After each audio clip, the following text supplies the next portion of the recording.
election day and election night. So the president's just about to speak here at the White House. We'll go to the White House for the President of the United States.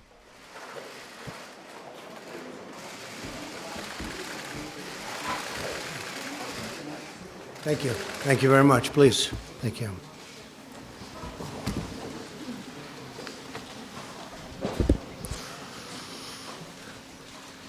It was a big day yesterday, an incredible day. And last night, the Republican Party defied history to expand our Senate majority while significantly beating expectations in the House for the midterm and midterm year. We did this in spite of a very dramatic fundraising disadvantage driven by Democrats' wealthy donors and special interests and very hostile media coverage, to put it mildly. The media coverage set a new record and a new standard. We also had a staggering number of House retirements, so it's a little tough. These are seats that could have been held pretty easily, and we had newcomers going in, and a lot of them worked very hard, but it's very difficult when you have that many retirements. We held a large number of campaign rallies with large numbers of people going to everyone. To the best of my knowledge, we didn't have a vacant or an empty seat. I'm sure you would have reported it if you spotted one, including 30 rallies in the last 60 days. And we saw the candidates that I supported achieve tremendous success last night. As an example of the 11 candidates we campaigned with during the last week, 9 won last night. This vigorous campaigning stopped the blue wave that they talked about. I don't know if there ever was such a thing, but could have been. If we didn't do the campaigning, probably there could have been. And the history really will see what a good job we did in the final couple of weeks in terms of getting some tremendous people over the finish line. They really are tremendous people, but many of them were not known, but they will be known. This election marks the largest Senate gains for a president's party in a first midterm election since at least President Kennedy's in 1962. There have been only 4 midterm elections since 1934 in which a president's party has gained even a single Senate seat. As of now, we picked up, it looks like 3, could be 4, perhaps it could be 2, but we picked up a lot. And most likely the number will be 3. You people probably know that better than I do at this point because you've looked at the more recent numbers. 55 is the largest number of Republican senators in the last 100 years. In the last 80 years, a sitting president's party has only gained a cumulative total of 8 Senate seats, averaging 1 per decade. So if we picked up 2, 3, or 4, that's a big percentage of that number. So in the last 80 years, you think of that, only 8 seats. In President Obama's first midterm election, he lost 6 Senate seats, including in the deep blue state of Massachusetts. Republicans captured at least 4 Senate seats held by Democrat incumbents. And these are tremendously talented, hardworking people that did this.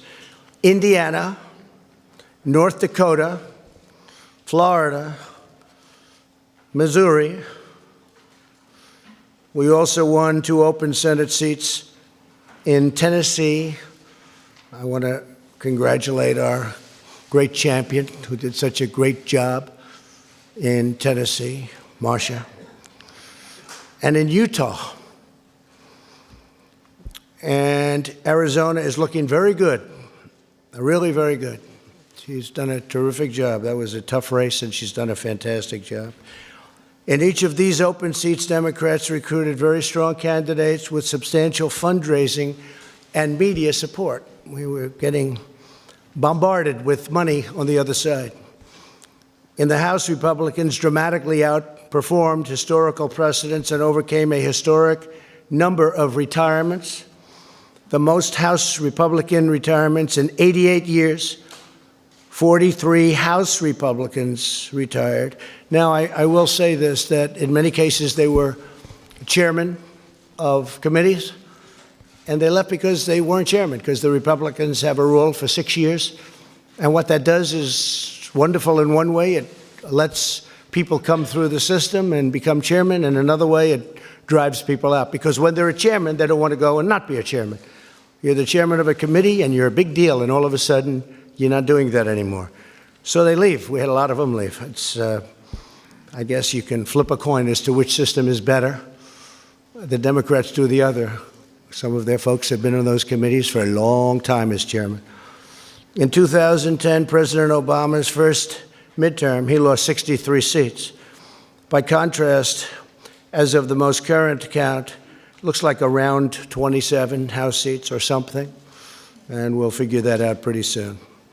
We also had a slew of historic wins in the governor's races. The governor's races were incredible, against very well-funded, talented, and skilled Democrat candidates and people that worked very, very hard, respectfully, for those candidates, like Oprah Winfrey, who I like.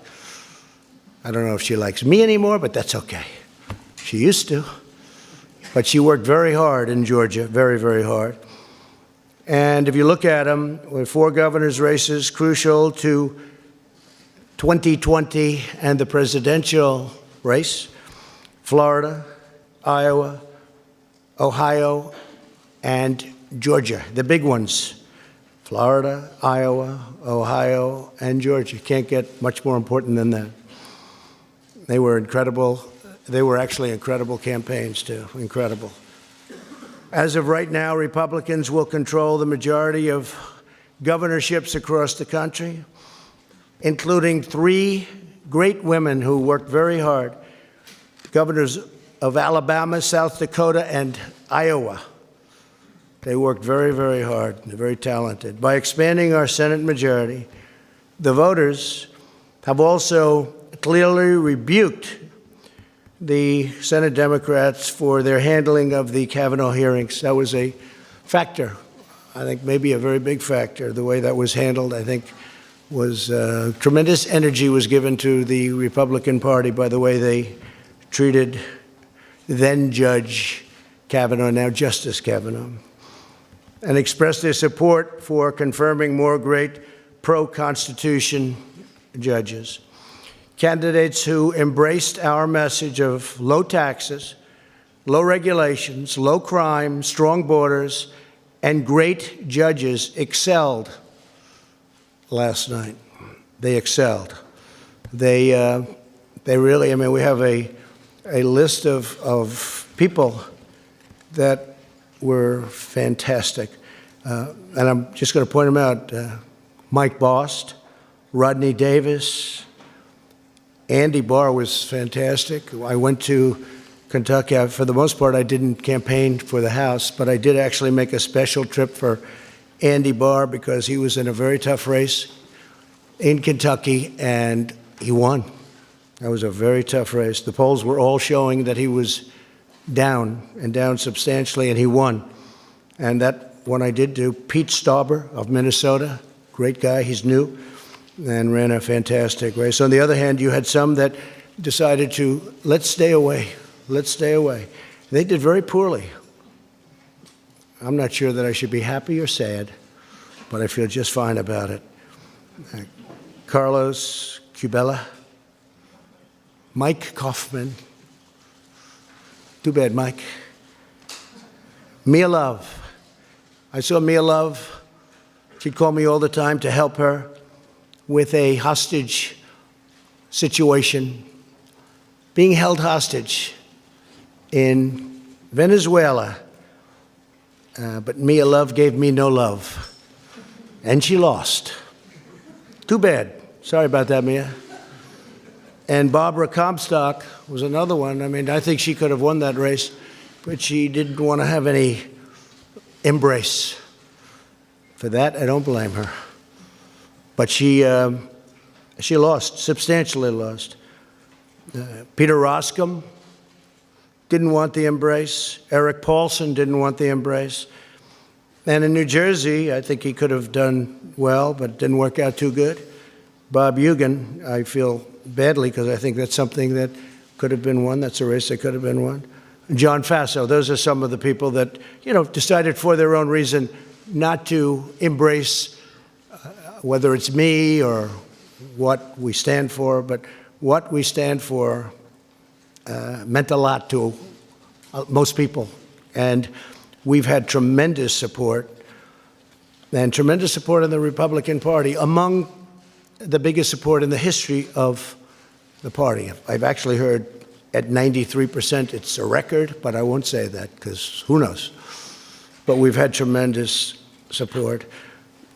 America is booming like never before, doing fantastic. We have Larry Kudlow here, and he said the numbers are as good as he's ever seen numbers at any time for our country. But he's a young man, so he hasn't seen that many numbers. Where's Larry? You're a young man, right, Larry? And you haven't been doing this too long, but they're as good as you've ever seen.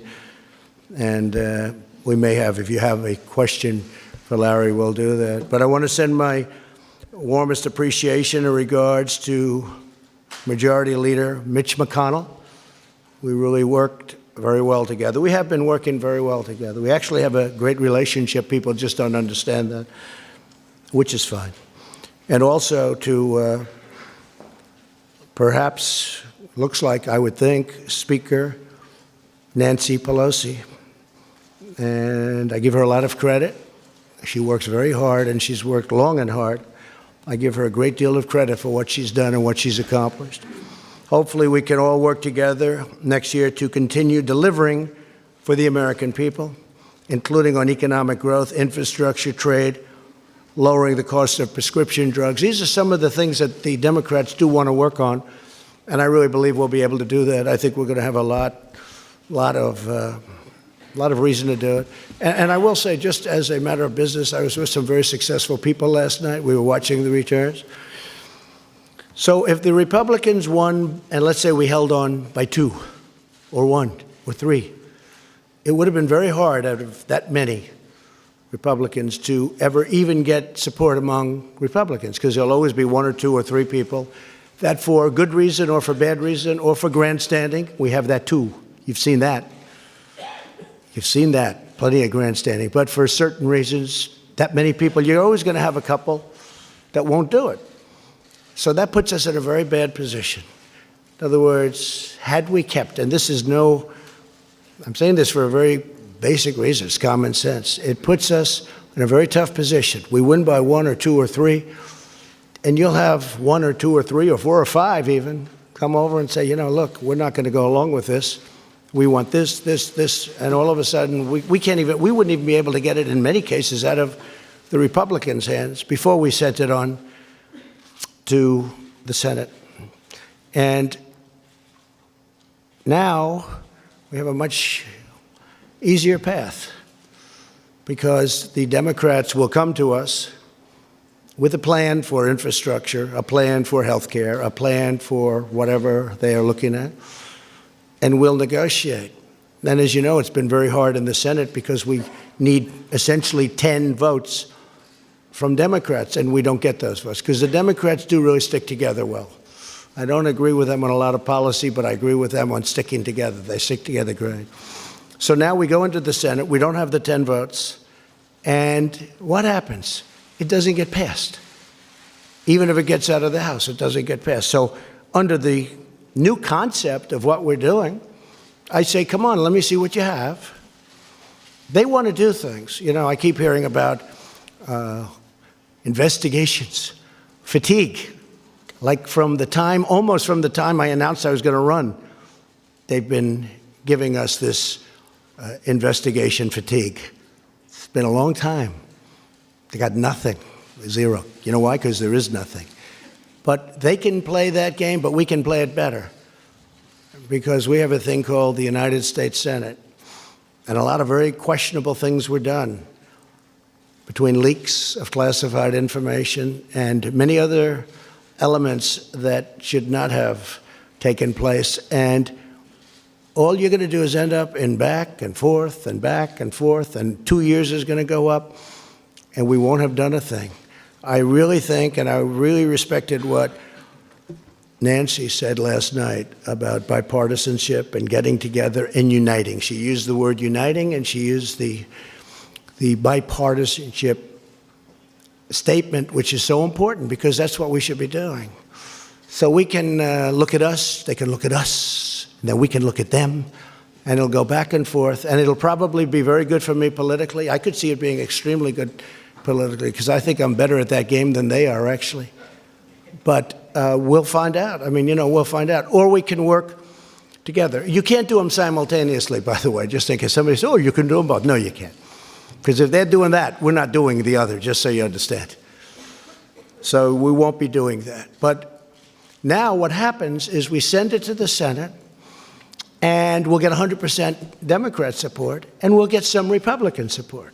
And if it's good, I really believe we have Republicans that will help with the approval process, and they will really help with the approval process.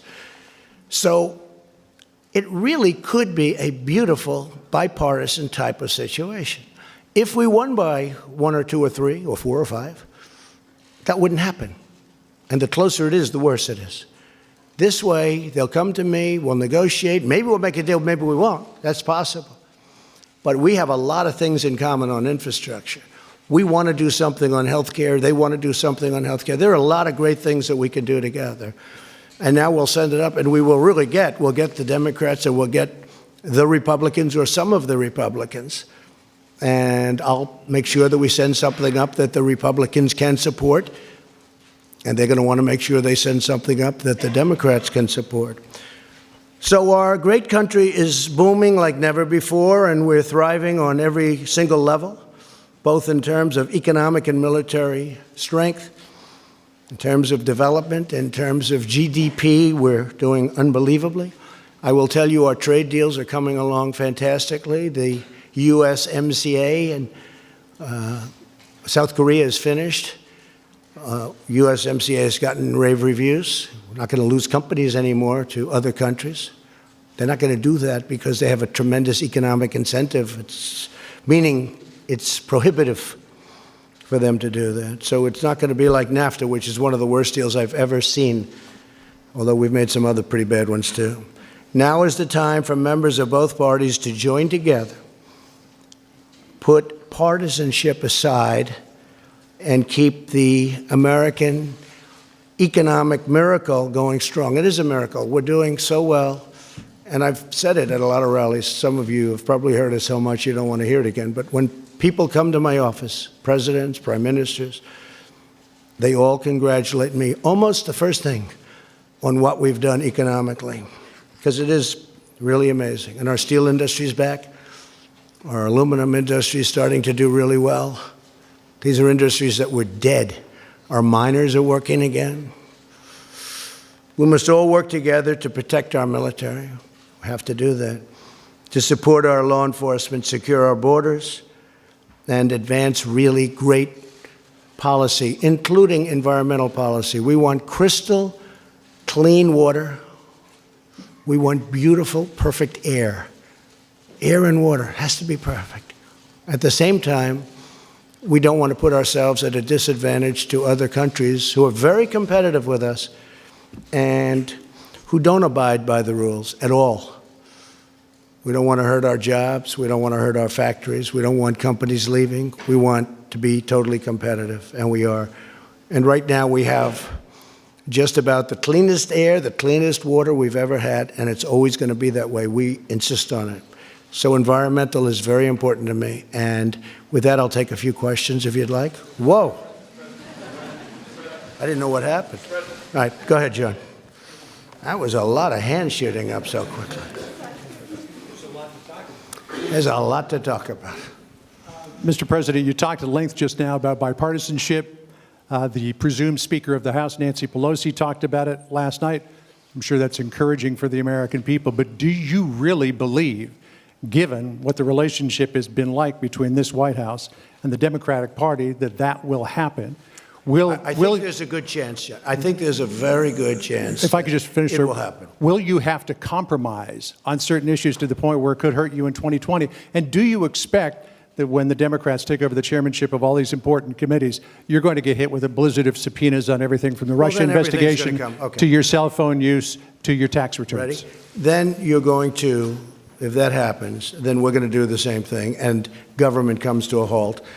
And I would blame them because they now are going to be coming up with policy. They're the majority in the House. I expect that they will come up with some fantastic ideas that I can support on the environment, on so many different things, including prescription drug prices, which we've made a big dent in already, including some of the things that we're working on for the vets. We've gotten choice approved. We've got a lot of things approved, but they have some other elements that we want.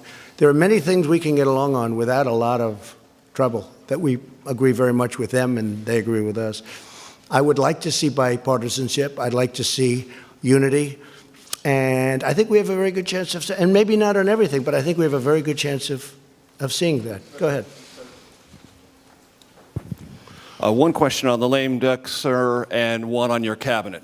You toyed with the idea during the campaign of a shutdown before the midterms in order to secure border wall funding.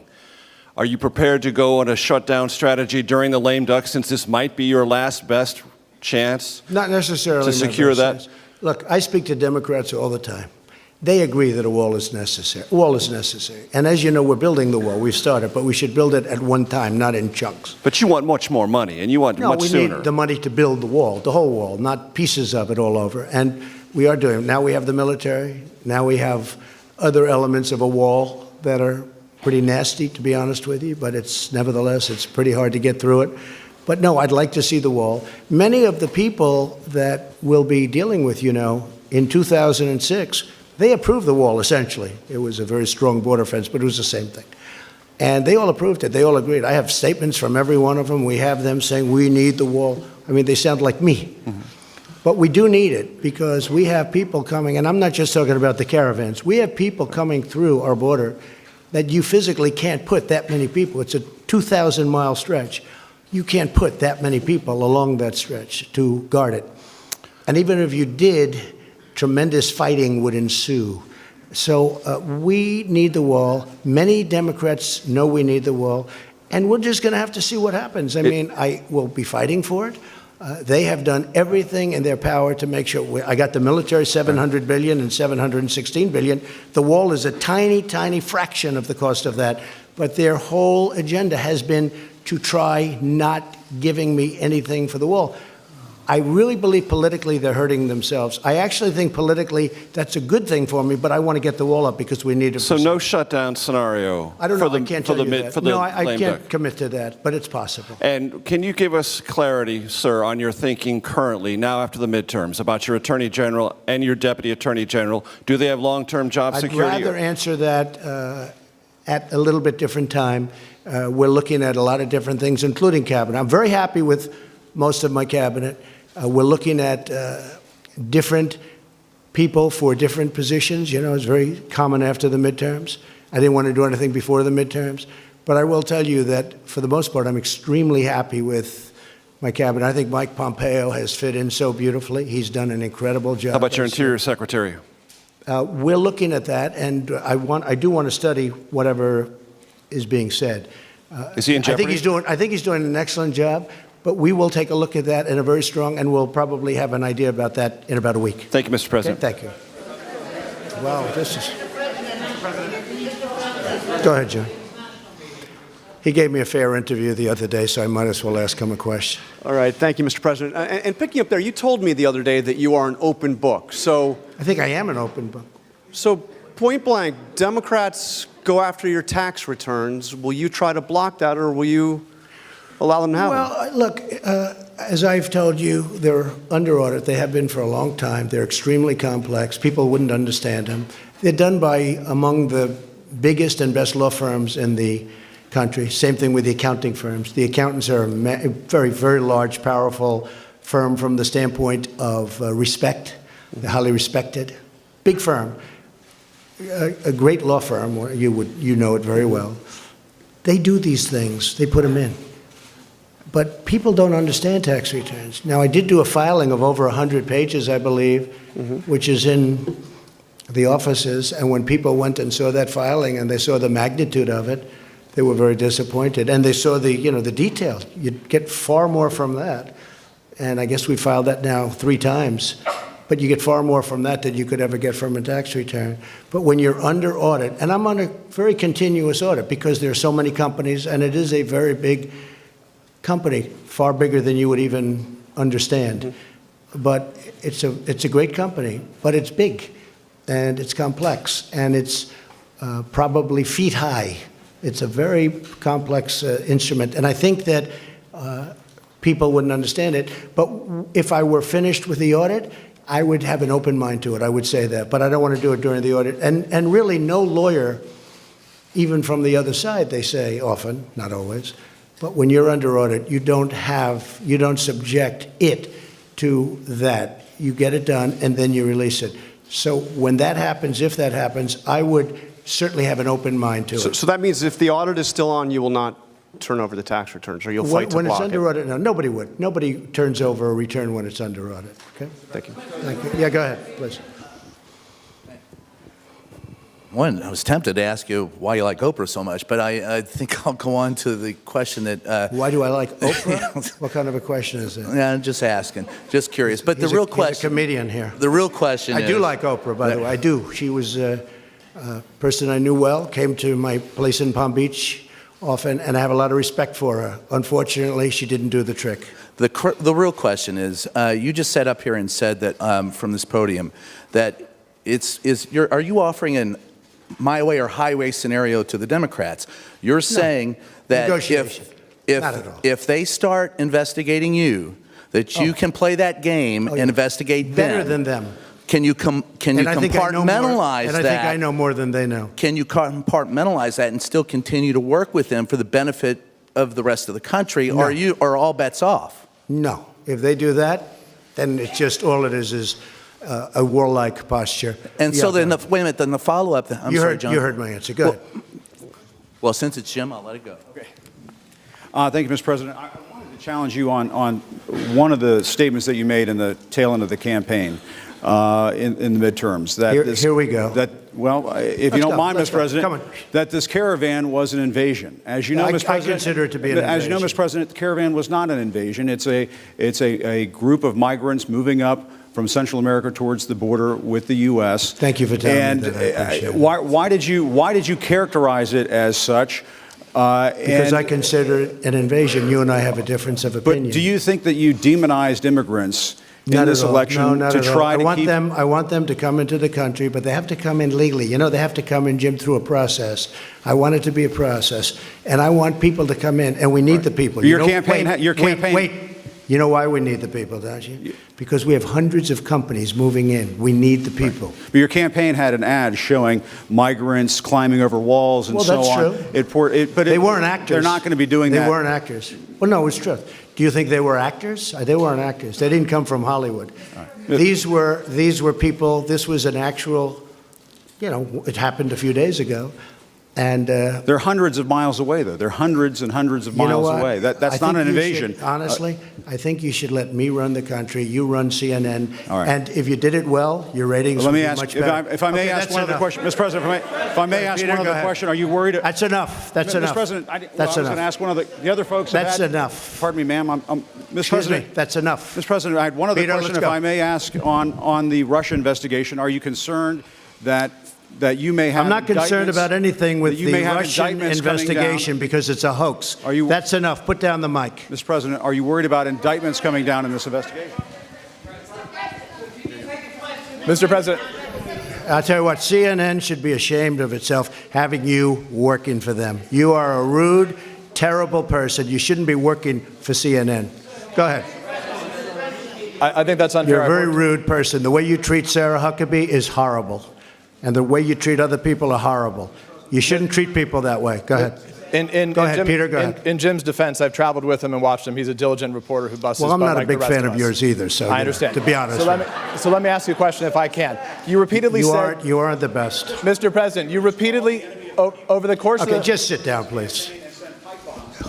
Well, when you report fake news, when you report fake news, which CNN does a lot, you are the enemy of the people. Go ahead. Mr. President, over the course of the last several days of the campaign, sir, at the end of the campaign, you repeatedly said that Americans need to fear Democrats. You said Democrats would unleash a wave of violent crime that endangers families everywhere. Why are you pitting Americans? Why are you pitting Americans against one another, sir? Peter, what are you trying to be him? No, Peter, I'm just asking the question. Let me just tell you, very simple, because they're very weak on crime. Because they have often suggested, members and people within the Democrat Party at a high level have suggested getting rid of ICE, getting rid of law enforcement. That's not going to happen, okay? We want to be strong on the borders. We want to be strong on law enforcement, and I want to cherish ICE because ICE does a fantastic job. So, what they do for us is it's so unrecognized how good a job they do. So we want to take care of them, and we want to hold them very close because they do a good job. But the question, to be clear, though, the question, Thank you sir, very much. Why are you sit down? But you didn't answer my question. Just very simply, the question is, why are you pitting Americans against one another, sir? I'm not. Is that how you view citizens of this country? I'll tell you what. We won a lot of elections last night. We did very well last night. And but in many ways, it's divided the country. I think it's going to have a very positive impact. I watched NBC this morning. They didn't report it exactly correctly, but that's, that's the fact with NBC. Nothing I can do about that. But I want this country to have protection. We want security in our country. I want security, Peter. I mean, you maybe don't think it's so important. And I think when you don't have it, you are indeed unleashing crime. I feel that. You said you would sign an executive order on birthright citizenship. Are you still going to sign the executive order on birthright citizenship? You'll ask me that question a little bit later. Go ahead. Okay. Go ahead, sure. Thank you, Mr. President. The investigation by the special counsel Robert Mueller has been going on since last spring. It's been over your head. It's been a long time. Yeah, it's been over your head, over Republicans' head, during the midterms as well. Is this an opportunity for you, Mr. President, to end that investigation? Would you consider removing Mr. Mueller from his position? I could have ended it any time I wanted. I didn't. And there was no collusion. There was no anything. I didn't. They went after hackers in Moscow. I don't know about that. They went after people with tax problems from years ago. They went after people with loans and other things. Had nothing to do with my campaign. This is a investigation where many, many millions of dollars has been spent, and there's no collusion. It was supposed to be on collusion. There's no collusion, and I think it's very bad for our country. I will tell you. I think it's a shame. And a poll came out today, by the way, from NBC, or at least I saw it on NBC, where a majority of the people do not agree with the Mueller investigation, or it wasn't approved. They have approval and disapproval, and it had a much higher disapproval. It should end, because it's very bad for our country. So if it's bad... And I'm not just talking about the tremendous expense. And the other thing is they should look at the other side also. They only look at one side. They're not looking at all of the things that came up during this investigation. They don't do that. They should also get people that can be fair, not 13 or 14 or 17. I call them the angry Democrats. They are angry people. And it's a very unfair thing for this country. It's a very, forget about unfair to me, it's very bad for our country. Okay. So, Mr. President, if it's Go ahead. Mr. President, just wait just a moment. If it's unfair to the country and it's costing millions of dollars, why don't you just give him the end mic, please? I've answered the question. Okay. Go ahead, take the mic. Well, I'll give you I will give you voter suppression. You just have to sit down, please. Sit down. I didn't call you. I didn't call you. I'll give you voter suppression. Take a look at the CNN polls, how inaccurate they were. That's called voter suppression. Go ahead, please. Thank you, Mr. President. I'm not responding. I'm responding to... Excuse me, I'm not responding to you. I'm talking to this gentleman. Would you please sit down? Excuse me, would you please sit down? Please, go ahead. Thank you, Mr. President.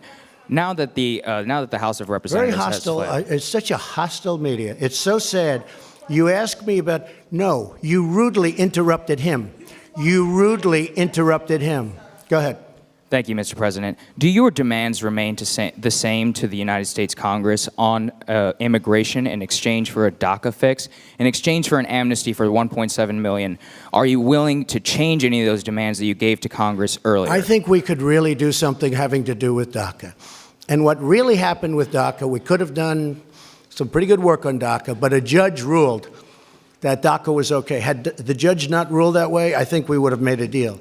Once the judge ruled that way, the Democrats didn't want to talk anymore. So we'll see how it works out at the Supreme Court. Do you still... Go ahead. From where? Yeah, go ahead. Go ahead. Go ahead. Which group?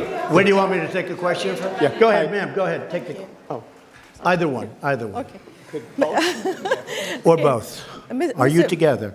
Go ahead. We're not together. Mr. President, how do you respond to critics who say that your message on the campaign towards minorities have been polarizing? I don't think it has been at all. But is the election of two Muslim women, one of them is veiled to the House, which is making history. Is this a rebuke of this message, do you think? I don't understand what you're saying. What? But is it a rebuke of this message? Do you think that this is more reflective of multi-ethnic and multicultural America? Well, that question, I can only say this. You look at the employment and unemployment numbers for African Americans, for Asian Americans, for Hispanic Americans, they're at a historic high. A poll came out recently where my numbers with Hispanics and with African Americans are the highest, the best they've ever been. That took place 2 or 3 days ago, the poll. I have the best numbers with African American and Hispanic American that I've ever had before. And you saw the same poll. So I can't say that. I can say this. You look at median income, you look at all of the employment and unemployment numbers, they're doing the best they've ever done. And it reflects, it really is very reflective in the polls. Yes, go ahead. Mr. President, I'm from Brooklyn, so you'll understand me. I understand you very well. My question is on health care. How is it possible to keep premiums down and cover pre-existing conditions without the individual mandate to fund it? Well, first of all, what we're doing, and if you look at the Department of Labor, also Secretary Azar, what they've done, they've come up with some incredible health care plans, which is causing great competition and driving the prices right down. But we are getting rid of the individual mandate because it was very unfair to a lot of people. But at the same time, we're covering the people that need it. But the individual mandate was a disaster because people that couldn't necessarily afford it were having to pay for the privilege of not having to pay for health care, and it was bad health care at that. So we are working many plans for health care. We're creating tremendous competition. We had Obamacare repealed and replaced. Unfortunately, one person changed his mind at the last moment, and we had no Democrat support. I have to say that. We didn't have one vote. We would have repealed it, replaced it. We would have had a large-scale, very good health care plan. Now we're doing it a different way. We're doing it a different way. But getting rid of the individual mandate is a very, very popular thing and a very important thing, and people very much appreciate it. Go ahead. No, that's enough. Go ahead, please. Thank you, sir. 2 questions. One, I know you went through the results, and you obviously studied them late last night. What lesson did you learn most from looking at those results? Was there one thing that, as you kind of reviewed them, that you'll change your strategy, not just for Congress, but kind of going forward? And then just a follow-up question. Well, I think the results that I've learned and maybe confirmed, I think people like me. I think people like the job I'm doing, frankly. Because if you look at every place I went to do a rally, I couldn't do it with everybody. And it was very hard to do it with people in Congress because there's just too many, there would be too many stops. But I did it with the Senate. I did it with Andy Barr, as you know. And he won. He won a very tough race against McGrath. It was a very, very tough race in Kentucky, and he was down quite a bit, and I went there, and we had a tremendous, very successful, some of you were at that rally, and he won that race. But I could only do that so much because there are just so many players involved. But I did focus on the Senate, and we had tremendous success with the Senate. really tremendous. Can I ask you one more question? Sorry, Mr. President, one more question, if you don't mind. I'm so sorry, sir. It's a rare opportunity. A lot of people are going to be rushing to Iowa, rushing to New Hampshire. You know that the Democrats are already looking ahead to 2020. Do you want to lock down your ticket right now, sir? Will the vice president be your running mate in 2020? Well, I haven't asked him, but I hope so. Where are you? Mike, will you be my running mate? Stand up, Mike, please. Raise your right hand. No, I'm only kidding. Will you? Thank you. Okay, good. The answer is yes. Okay. Thank you, sir. That was unexpected, but I feel very fine. Yeah, please. Thank you, Mr. President. Going back to the Russia investigation and the potential investigations from the now Democratic majority in Congress, some say that you could stop all this by declassifying. I could fire everybody right now, but I don't want to stop it because politically I don't like stopping it. Yeah. It's a disgrace. It should have never been started because there was no crime.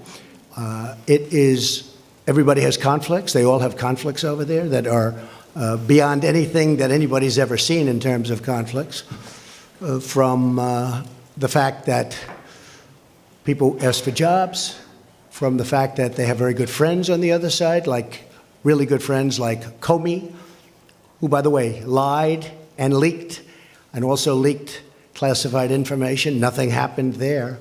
It might, perhaps, maybe something's happening that I don't know about. I stay away from it. But you know what I do? I let it just go on. They're wasting a lot of money, but I let it go on because I don't want to do that. But you're right. I could end it right now. I could say that investigation is over. But it's really, it's a disgrace, frankly. And it's an embarrassment to our country. It's an embarrassment to the people of our country. And it's too bad. Go ahead. What about the declassification of the documents? Some say that that would clear it all up. We're looking at that. No, we're looking at that very seriously. Declassification, we're looking at very seriously. Okay, can I ask one more question? It's amazing how people on the other side just don't want those documents declassified. But no, we're looking at that very carefully. I certainly wanted to wait till after the midterms. Can I ask you one more question, Mr. President? Okay, thank you. Go ahead. Thank you, Mr. President. You have campaigned as a pro-life president. You have defended the rights of unborn children. You now have a divided Congress. It's unlikely to pass any pro-life bills. Very tough issue. How are you going to push forward your pro-life agenda? Just going to push. I've been pushing. I've done a very good job, too. We're very happy with me. But it's a tough issue for the two sides. There's no question about it. But what are you going to do? There is great division. What am I going to do? I won't be able to explain that to you because it is an issue that is a very divisive, polarizing issue. But there is a solution. I think I have that solution, and nobody else does. We're going to be working on that. Yes, go ahead, please. She took your place, but that's okay. Mr. President, just a quick question on rural America. In states like Indiana, North Dakota, folks turned out for Republican candidates. Could you talk a little bit about what this means for your agenda in terms of trade and the Farm Bill? The Farm Bill is working really well. I mean, we could have had it approved any time, but we're looking to get work rules approved. The farmers want it. I'd like it. The problem is the Democrats are not giving us the 10 votes that we need.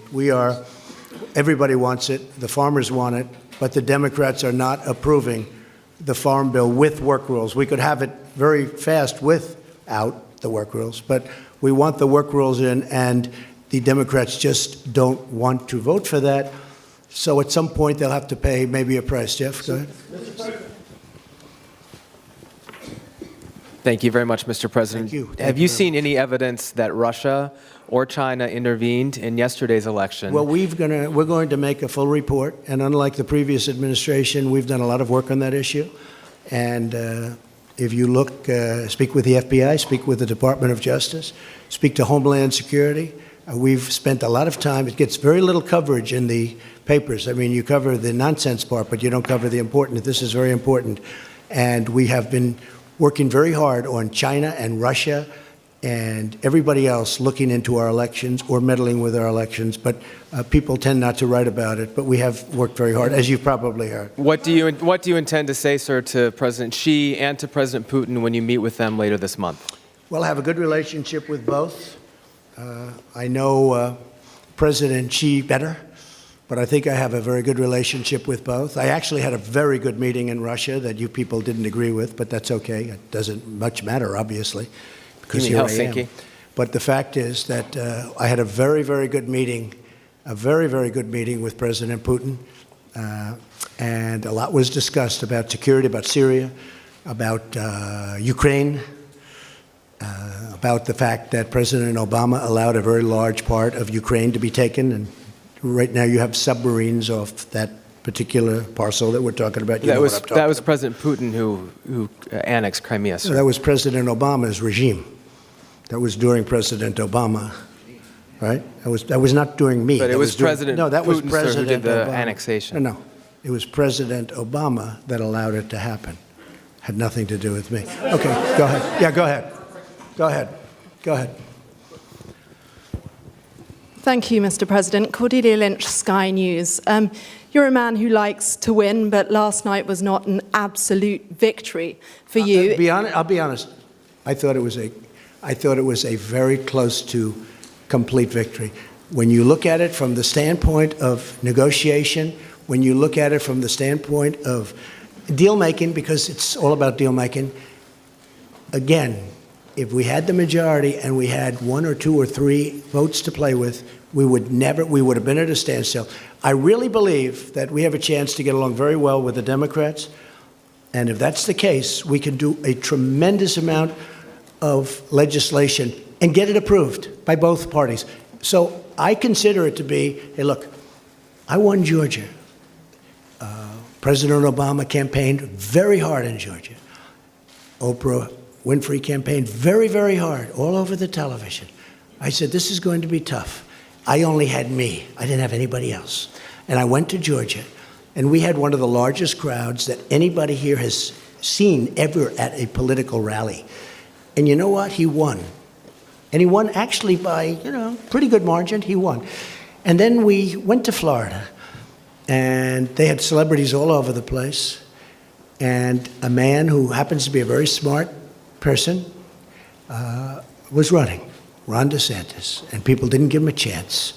And I went, and we did some great work, and they're going to have a great governor of the state of Florida. And then we talked about the Senate, and a lot of money was pouring in for the Democrat. This is a man who's been in office for like 44 years or something. This is a man who's like a professional at getting elected and being at office. So he's not, Bill Nelson, not easy to beat, okay? But they had a lot of celebrity coming out for Nelson. They had everybody coming out for Nelson. And Rick Scott won, and I helped him. And I think we've done an amazing job. And you could look at many other places. You just take a look at some of the other places. And we just got the word that in Iowa, you have a governor who just got extended, Kim just got extended, and numerous other places. I think it was a great victory. I'll be honest. I think it was a great victory. And actually, some of the news this morning was that it was, in fact, a great victory. But if you look at it from the standpoint of gridlock, I really believe there's going to be much less gridlock because of the way this is going than any other way. Wait, sit down, please. Go ahead. Thank you, Mr. President. Let me ask you about one of the campaign promises you made down the stretch, which was a 10% tax cut for the middle class. Yeah. You just talked about gridlock. Democrats, they now run the House Ways and Means Committee.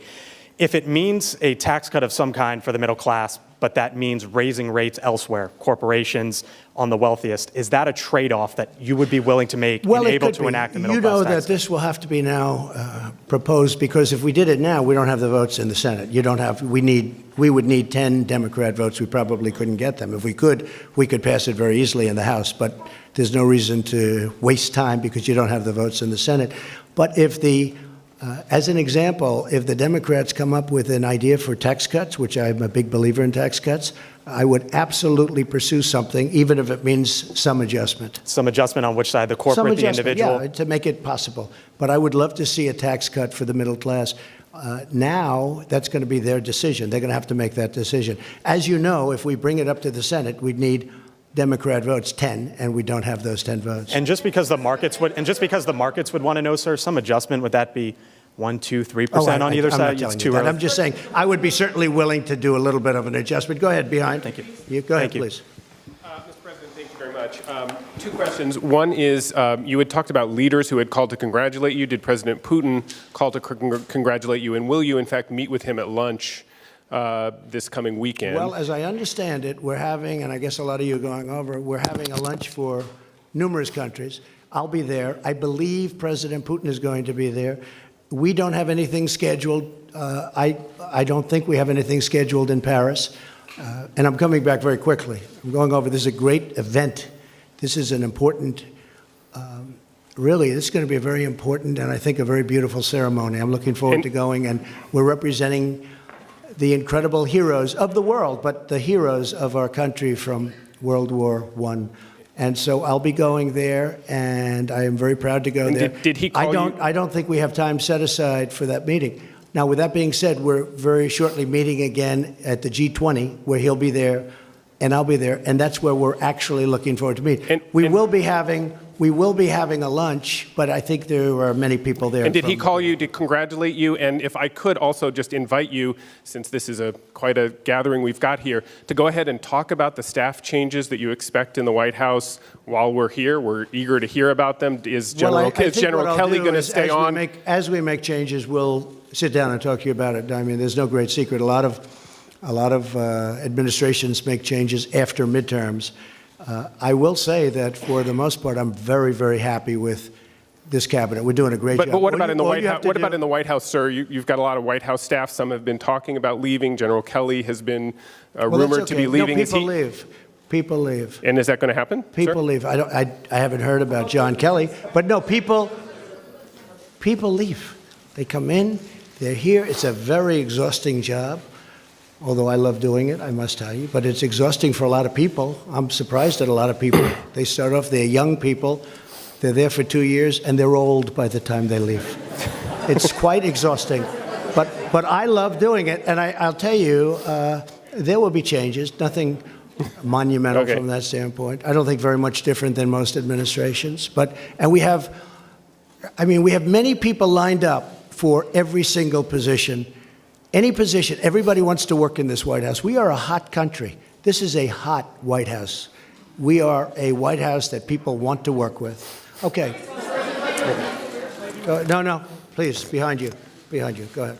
President, this has been a very challenging campaign. This has been a very challenging campaign. It's been a very challenging campaign. It has involved quite a lot of abuse and a lot of violence. People have died during the course of this campaign. Right.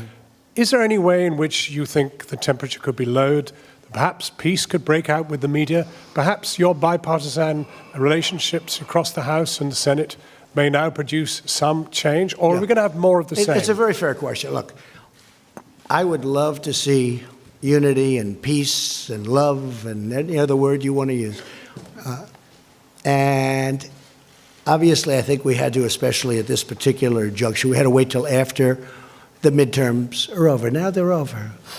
If they would cover me fairly, which they don't, I'm not saying that in a hostile way. I get extremely inaccurate coverage. I can do something that's fantastic, and they'll make it look like not good. And I don't mind having bad stories. If I make a mistake, cover it. I'd like you to cover it fairly, but cover it. But when you do something terrific, look how little the economy is talked about. A poll came out this morning talking about how little the three networks, I don't think they included CNN, but how little the three networks talk about how good the economy is. How little. Almost not at all. If President Obama had this economy, and by the way, if that administration through somebody else kept going, you would have had negative 4.2 instead of positive 4.2% growth. You would have had negative. It was heading down. But here, the point is this, excuse me. I would love to see unity, including with the media, because I think the media, I'll be honest, I think it's a very divisive thing for our country. And you would be amazed at how smart people are that are reading your stories and seeing your stories and watching. You'd be amazed how perceptive and how smart they are. They get it. And it really does bring disunity. I didn't, excuse me. You are not called on. Go ahead, please. How about Turkey? Thank you, President Trump. Shortly after your victory speech on the historic night of back in November 2016, I asked you to what single factor you most attributed this victory to. Said you have to speak up. Sure. On the night of your victory, I asked you, right after your speech, to what you would attribute your victory. You pointed up to the ceiling and you said that it was God. Based off of that, how would you say over the last 2 years God plays, what kind of a factor he plays in the day-to-day execution of the office of the president? Well, God plays a big factor in my life, and God plays a factor in the lives of many people that I know very well in this room, like your vice president.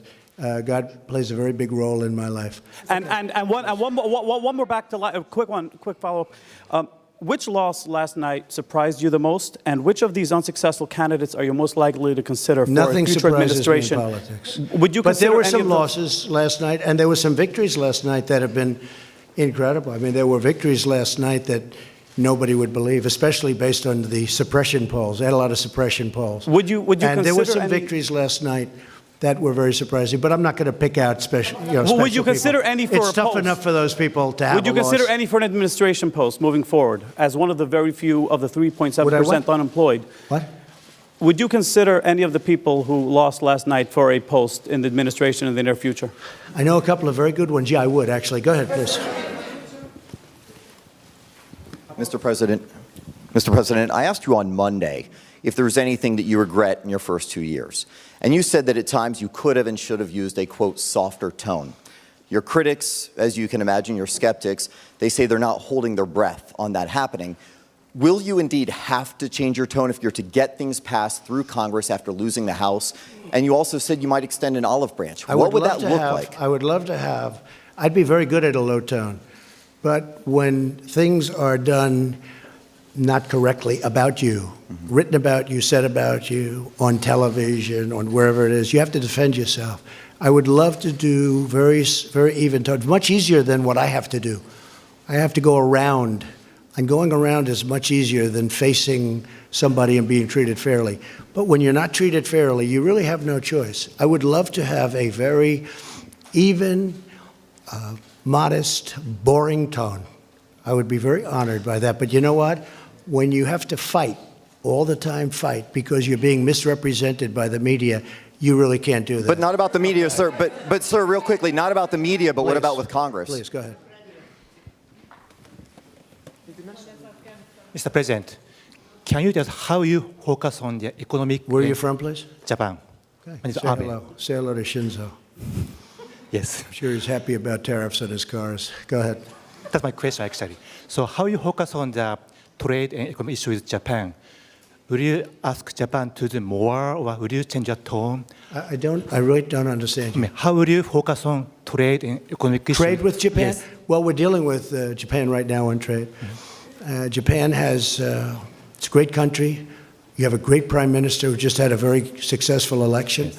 He's a very good friend of mine. He's one of the people I'm closest with. But I tell him all the time that Japan does not treat the United States fairly on trade. They send in millions of cars at a very low tax. They don't take our cars. And if they do, they have a massive tax on the cars. Japan, and I'm not blaming Japan, I'm blaming the people that were in charge of the United States for allowing that to happen. But as you know, we have close to a $100 billion trade deficit with Japan. And Japan has treated us very unfairly. But don't feel lonely, because you weren't the only one. How about North Korea? How about North Korea? Thank you, Mr. President. Two international news questions. The first one, Secretary Pompeo's talks about North Korea have been postponed. What is happening there, and will your meeting still happen with... We're going to change it because of trips that are being made. We're going to make it at another date. But we're very happy how it's going with North Korea. We think it's going fine. We're in no rush. We're in no hurry. The sanctions are on. You still expect to meet Kim Jong-un? Excuse me, wait. Sorry, sir. The sanctions are on. The missiles have stopped. The rockets have stopped. The hostages are home. The great heroes have been coming home. Mike Pence was in Hawaii, where one of the most beautiful ceremonies that anyone's ever seen for the fallen. These are great heroes. Very important. When I was running, a lot of people, as many years ago as it was, in many cases grandchildren, but they were asking about that. They're coming home, and they're being provided to us as we speak. But I'm in no rush. I'm in no rush. The sanctions are on. I read a couple of times, and I've seen a few times where they said, he's done so much. What have I done? I met.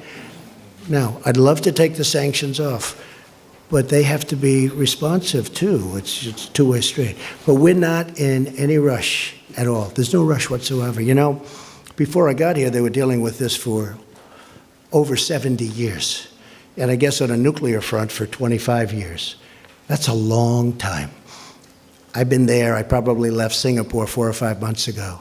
And we made more progress in that 4 or 5 months than they've made in 70 years. And nobody else could have done what I've done. But I'll say this very simply. We're in no rush. The sanctions are on, and whenever it is. But that meeting is going to be rescheduled. That meeting, but how about your meeting with Kim Jong-un, sir? Will it happen in the next month? Sometime next year, I would say. Sometime next year? Sometime early next year. And a quick question on the USMCA. Now that it's been concluded, have you repaired your relationship with Prime Minister Trudeau? Yes, I have. We have a very good relationship. Thank you. Thank you very much, Mr. President. We've been talking a lot about division and the division that exists in this country right now. And some of the statistics are disturbing, I think, to just about everyone. Anti-Semitic incidents have increased by 57% since 2016. Hate crimes are on the rise. Why do you think that is, and what will you do about it? It's very sad to see it. I hate to see it. And as you know, I've done more. In fact, if you were with us the last time we met, Prime Minister Netanyahu said that this president has done more for Israel than any other president. Those words, those exact words. Jerusalem, protection, working together, so many different things. But the big thing is Jerusalem. You know, many presidents have said they are going to build the embassy in Jerusalem. Never happened. Making it the capital of Israel. Never happened. Never happened. But it happened with me, and quickly. And not only did it happen, we built the embassy. That would have taken another 15 or 20 years and cost probably billions of dollars. And we did it for a tiny amount of money. It's already done. It's open. Nobody has done more for Israel than Donald Trump. And the nice part is that's not me saying it. That's Prime Minister Netanyahu. But what about Mr. President, what about divides in this country? Mr. President, what about healing the divides in this country and addressing those issues we want to see it healed. And specifically? one of the things I think that can help heal is the success of our country. We are really successful now. We've gone up $11.7 trillion in worth. If you know, China's come down tremendously. China would have superseded us in 2 years as an economic power. Now they're not even close. China got rid of their China 25 because I found it very insulting. I said that to them. I said China 25 is very insulting because China 25 means in 2025 they're going to take over economically the world. I said that's not happening. And we've gone way up. They've gone down. And I don't want them to go down. We'll have a good meeting and we're going to see what we can do. But I have to say this, billions of dollars will soon be pouring into our treasury from taxes that China is paying for us. And if you speak to Mr. Pillsbury, who probably is the leading authority on China, he was on the other day saying he has never seen anything like it. And you know who else hasn't? China hasn't. And Mr. President, but we're going to try and make a deal with China because I want to have great relationships with President Xi, as I do, and also with China. You're talking about the economic. How do you see your role as a moral leader? Mr. President, just how do you see your role as a moral leader? Go ahead. There's so many people, I'm sorry. As a moral leader, though. I think I am a great moral leader, and I love our country. Go ahead, please. Thanks, sir. You said earlier in this press conference that Democrats had a choice that you would not work with them on legislation if they were investigating you. Do you not have a choice in the matter as well? Don't you have a responsibility? It's inappropriate. No. I think it's very inappropriate. We should get along and get deals done. Now, we can investigate. They look at us, we look at them. It goes on for 2 years. Then at the end of 2 years, nothing's done. Now, what's bad for them is being in the majority, I'm just going to blame them. You understand? I'm going to blame them. They're the majority. Honestly, it makes it much simpler for me. They will be blamed. But I think Nancy Pelosi, and I put that statement out on social media today about Nancy Pelosi, that if she's short of votes, because frankly, I think she deserves, and a lot of people thought I was being sarcastic or I was kidding. I wasn't. I think she deserves it. She's been fighting long for it. She's been fighting. I really mean this. There was nothing sarcastic about it, or it was really meant with very good intentions. I think she deserves it. She's fought long and hard. She's a very capable person. And, you have other people shooting at her, trying to take over the speakership. And I said, if it's appropriate, I said, if we can and if we will, if she has a problem, I think I would be able to very easily supply her the necessary votes. That's not said in any way other than I really believe she deserves that position. I also believe that Nancy Pelosi and I can work together and get a lot of things done, along with Mitch and everybody else that we have to work with. I think we'll get a lot done. Mr. President, why can't why can't you ahead. do that while subpoenas are coming through? Excuse me? Why can't you work together while there are subpoenas or while there are investigations in process? I think we will. Look, now that the election's over, Now everybody is in love. But then I see the hostility of questions in the room. I come in here as a nice person wanting to answer questions, and I have people jumping out of their seats screaming questions at me. No, the election's over, and I am extraordinarily happy. I really am. And by the way, I tell you, if I wasn't, look at what happened in Florida. Look at what happened in Georgia. Look at what happened in so many locations with governorships. Nobody talks about the governorships. Look at the amount of work that was given to these other candidates against my candidate. And, I'm extraordinarily happy. And if I wasn't, I'd let you know. There's nothing wrong. Look, you look at midterms and you look at elections generally, you see it's very rare that a party who has the presidency does well. We did unbelievably well to win Florida, both the Senate and the governorship, against two very talented people.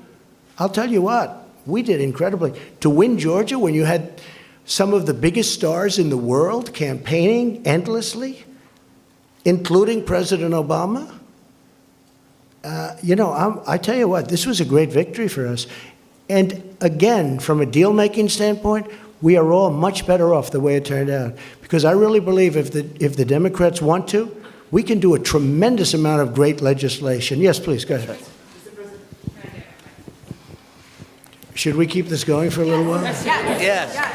Yes, I think you should keep this going. When you get bored, would you please tell me? Seriously, tell me. You're never bored. I don't want to, hopefully not.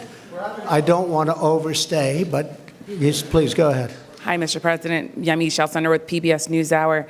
On the campaign trail, you called yourself a nationalist. Some people saw that as emboldening white nationalists. Now people are also saying that I don't know why you'd say that. That's such a racist There are question. some people that say that now the Republican Party is seen as supporting white nationalists I because don't of your believe rhetoric. that. I don't What do believe you make of that? I don't believe it. I don't know. Why do I have my highest poll numbers ever with African Americans? Why do I have among the highest poll numbers with African Americans? Why do I have my highest poll numbers? That's such a racist question. Honestly, I know you have it written down and you're going to tell me. Let me tell you, it's a racist question. And Mr. President, I want to ask. You know what the word is? I love our country. I do. You have nationalists, you have globalists. I also love the world. And I don't mind helping the world, but we have to straighten out our country first. We have a lot of problems. And Excuse me.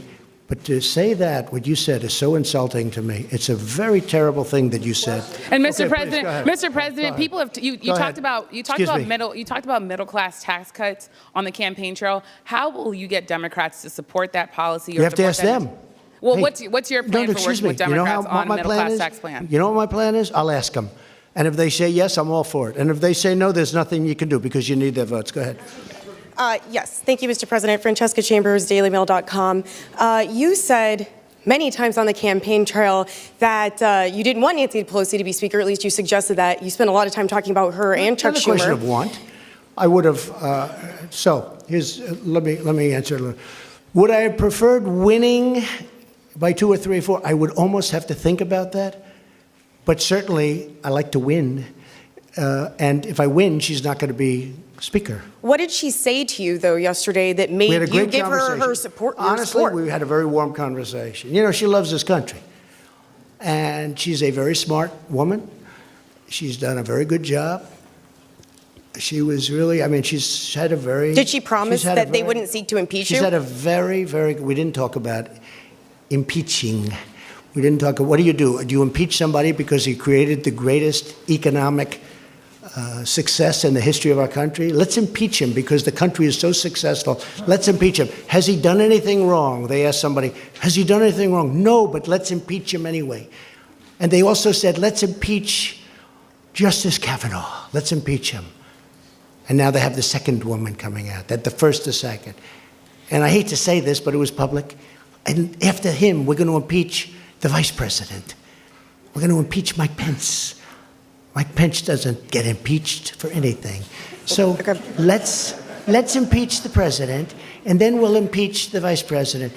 These people are sick. And you know what? They have to get their bearing. Really, they have to get their bearing. And when you ask about division, they're the ones that cause the division. They cause tremendous division. Okay, regarding all all of the retirements in the House, Mr. President, very quickly, you suggested that... Who is retiring? You said that many of the retirements that happened in the House made it very difficult... Many retirements, yeah. That made it very difficult for you in this election cycle, and that it was because they were chairmanships that were vacated. But Jeff Flake wasn't a chairman of a committee, and Paul Ryan also retired the cycle. So why do you think that is? Whose fault is it that there were so many retirements? In Jeff Flake's case, it's me. Pure and simple. I retired him. I'm very proud of it. I did the country a great service. Go ahead, give him that, give him that. He is retired. I'd like to call it another word, but we're going to treat him with great respect. Go ahead. Thank you, Mr. President. Jeff Flake, that's another beauty. Go ahead. 2 questions, please. No, one. Well, Too many people. all right. Sorry. All right. You seem to enjoy this venue very much. Are you going to make the standard press conference a staple of the remaining 2 years, or will you have more briefings with Sarah Sanders? You know, when I don't do I think Sarah's fantastic. Where is Sarah? Where is Sarah? Sarah's so great. I think, Sarah, you've represented me so well and been abused. She's been horribly treated by a lot of people. So she's going to stay on as press secretary? But it's very interesting because Sarah was telling, we were talking about it the other day. So I had a period where I figured, you know what I'll do? I won't do any real interviews. And then they started saying, why isn't he doing what? You know, they're all coming up with all kinds. Then over the last couple of months, I decided I'll do a lot. We'll stop at the helicopter. We'll do this. We'll do a lot of. And then they say, why is he doing so many press conferences? What's wrong? What? So when I don't do them, you say, what's wrong? When I do them, you say, what's wrong? And when I go in the middle, you say, what's wrong? But in the middle, you know that, John. Right? Yeah, sort of right. Okay, good.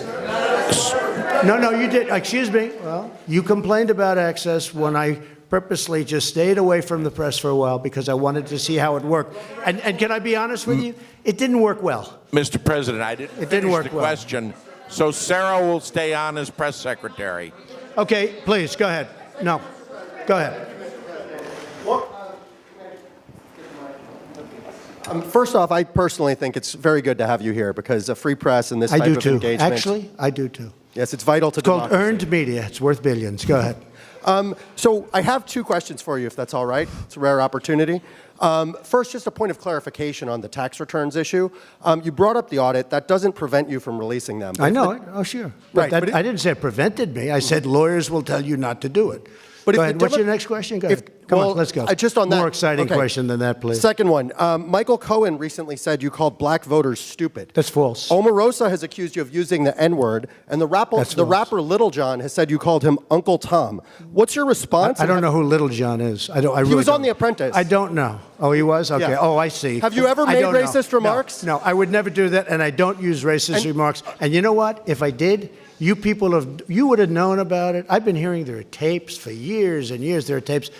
Number one, I never worried about it because I never did. I never used racist remarks. I've never used racist remarks. Okay. Well, one point of fact. Go ahead. One point of fact, because you told her you have the highest approval among African Americans. It's just 8%, sir, single digits.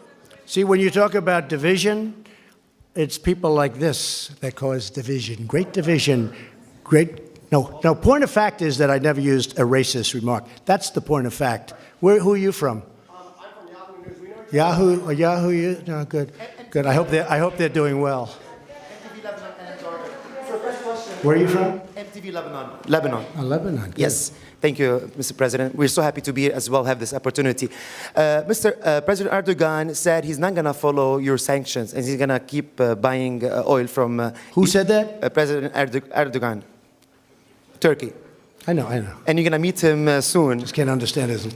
Okay. You're going to meet him soon. You're going to have this talk. And some countries are going to take the same steps that President Erdogan is doing. So let me just tell you about the oil, okay?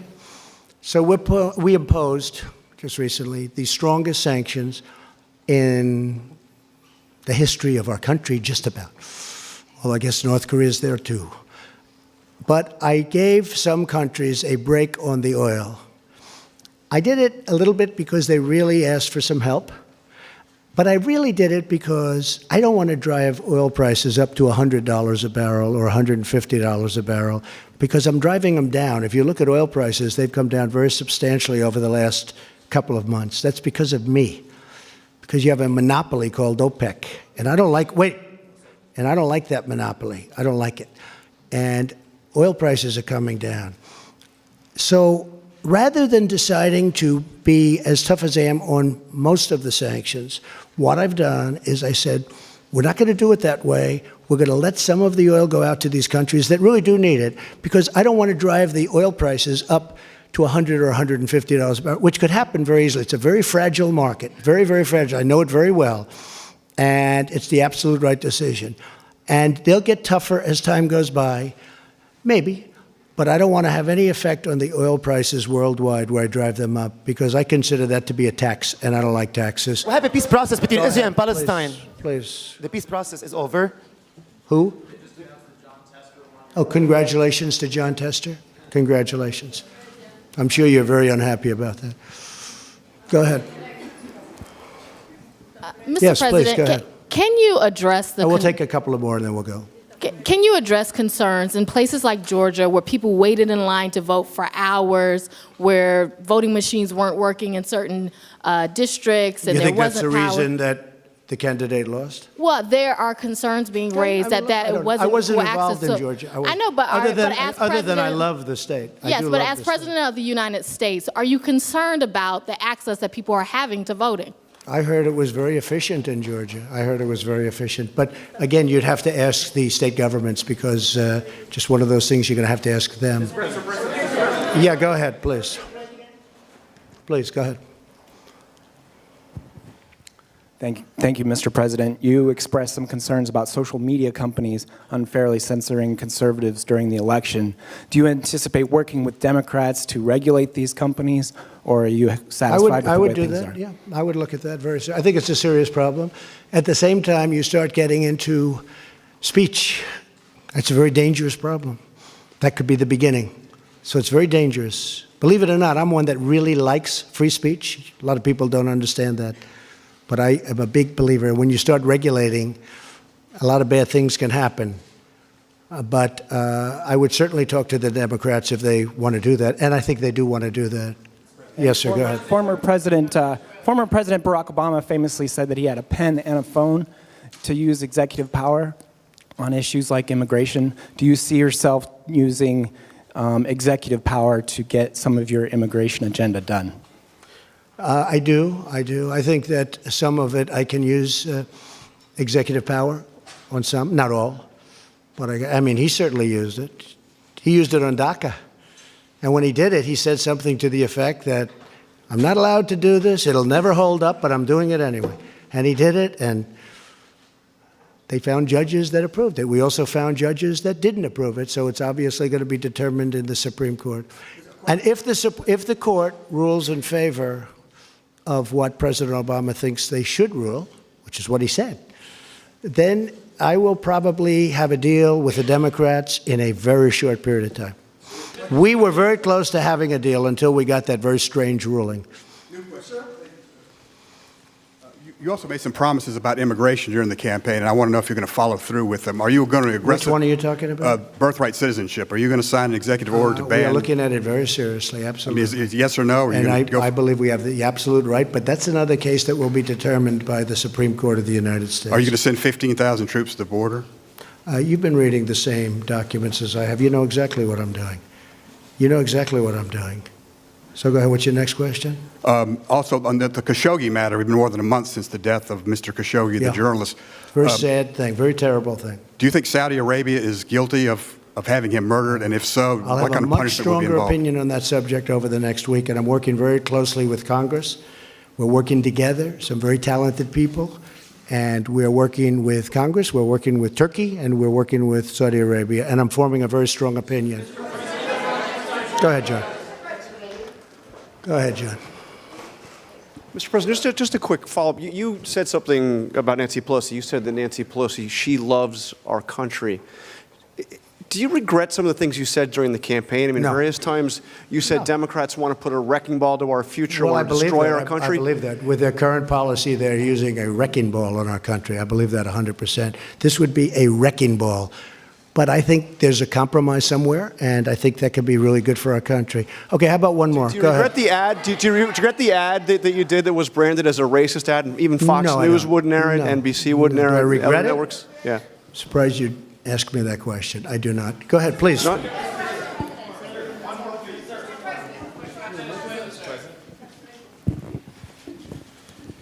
Thank you, sir. And I think we'd all love to have more of these if you're willing. In 2017, shortly after you took office, your Homeland Security Department shuttered a program to counter homegrown right-wing extremism, white supremacism, and related terrorist groups, domestic terrorist groups, and redirected that funding towards fighting Islamic terrorism. Do you believe that white supremacist terrorists, right-wing terrorists, these homegrown terrorists on that side of the spectrum are a problem, sir? And what is your administration going to do about it? That's a problem. I believe all hate is a problem, but I do believe that is a problem. What are you going and to it's do a problem about it, we want to solve. How, okay. sir? What are you go going ahead. to do about it, sir? Sir, what are you going to do about it? Go ahead. You cut off the funding. Mr. President, you've said... No, we have given funding for that, a lot of funding, but I do believe it's a problem. And can I tell you what? It's a problem that I don't like even a little bit. Go ahead. Aixa Diaz with Hearst Television. You've said, pretend I'm on the ballot yesterday. You called it a referendum on your presidency. Many local districts across the country rejected your midterm message, particularly suburban women. How do you bridge that divide now? Also with the influx of women coming into Congress. I think my message was very well received. I mean, just look at the results. Midterm elections are disasters for sitting presidents and administrations. This has been a very successful. And look, you can write it any way you want, and if you disagree with me, this has been an incredibly successful one. You look at the races. How about Ohio? I didn't even mention. I mentioned Florida. I mentioned Georgia. How about the governor of Ohio? But what's your a fantastic, message to suburban women voters? Excuse me. A fantastic man who was down in the polls, and everybody was talking about this person that was so great, and I went up there, and I did a rally. And they have now a great governor. You're going to have a great governor in Ohio for hopefully a long period of time, but for 4 years. And Mike DeWine is a fantastic person. And I went up there for two reasons, because I felt that his opposition was not a good person, and we know a lot about him. And I felt that Mike was a fantastic person. And he won. And not only did he win easily. So add that to Florida. And add that to Georgia, and add that to all of the other races that we won, outside even of the Senate races, which were the biggest of all. Because these were races that, and Mike Pence can tell you, and some of the folks over here can tell you, these were races that were going to be unopposed. We were not going to oppose certain of the people running, certain senators. They said they couldn't be beaten. They said Heidi could not be beaten. Please don't do it. They couldn't. This was a year out. What about in the suburban districts? How do you get those back? You're telling me about popularity. They said many of these people, when I said 9 out of 11, but I said when many of these people, these weren't like easy races. These were tough races. And so I think the level of popularity, the first question I was asked was about, well, what have you learned? What about your own popularity? I think that's what I learned. I was very well received by this great country, by the people of our great country. And I'm very proud of that, because I love the people of this country. These people, we are the greatest people. I love the people of our country. What do you say to women, Mr. And I'll tell you President? something. When you look at the races that we won in Florida, which we weren't expected to win, and Georgia, which we weren't expected to win, and Ohio, which we weren't expected to win, and won. I mean, you look at some of them, the number of votes that we got is incredible. So I'm really happy with not only the way it came out, but the response to me as your president. And as your president, I've made our country safe. I've rebuilt, and I'm in the process of rebuilding our military, and the jobs are here, every one of them built here. We're going to have the strongest, very shortly, we're going to have the strongest military our country has ever had. I've done more for the vets than any president has done, certainly in many, many decades, with choice and with other things, as you know, with other things. But our vets are doing better than they've ever done. But if you look at choice alone, I mean, just take a look at what we've done with choice. But the people of our country are very happy with the job that I'm doing. And you know, one of the things that they want so much is security. They want security, both at the border, they want it with our military, they want it with law enforcement, they want it with ICE. You know, we've taken out thousands of MS-13 gang members, thousands out of our, it's hard to believe, thousands out of our country. Women of our country who are incredible people, they want security, they want safety, they want financial security also. We've done that. But they want physical security. And we've taken out thousands of people that shouldn't be in this country. But we have to get strong immigration laws so they don't come in. We want laws where they don't come in, where we don't have to take them out per se. And again, I'm very honored to be with all of you. It was a great day yesterday. It was a great evening. I think we had a tremendous success, and hopefully the tone can get better. How will you change that? Hopefully the tone can get a lot better. And I really believe it begins with the media. We used to call it the press. Does it begin with you, Mr. President? I really believe it begins with the media. If you would cover, and there was a very interesting story written in a very good paper recently that talked about the fact that it isn't good what the media is doing, and that I do have the right to fight back because I'm treated very unfairly. So I do fight back, and I'm fighting back not for me. I'm fighting back for the people of this country. Thank you all very much. Thank you. Thank you.